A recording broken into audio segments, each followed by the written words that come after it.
আসসালামু আলাইকুম, সবাই কেমন আছেন?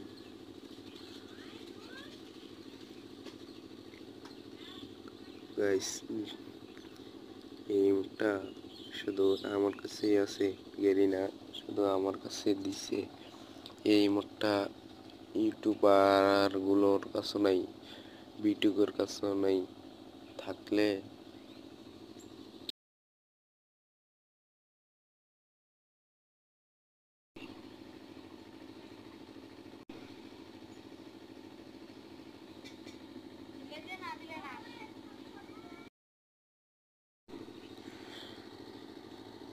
থাকলে কমেন্টে বলে যাওয়া কার কার কাছে এই মোডটা আছে। স্ক্রিনশট মারে দিয়ে যাবা, আর 1000 ডায়মন্ড নিয়ে যাবা মিল বক্স থেকে, বুঝতে পারছো? আর শেয়ার, কপি লিঙ্ক, সাবস্ক্রাইব করে দিবা। কমেন্ট বক্স থেকে 1000 করে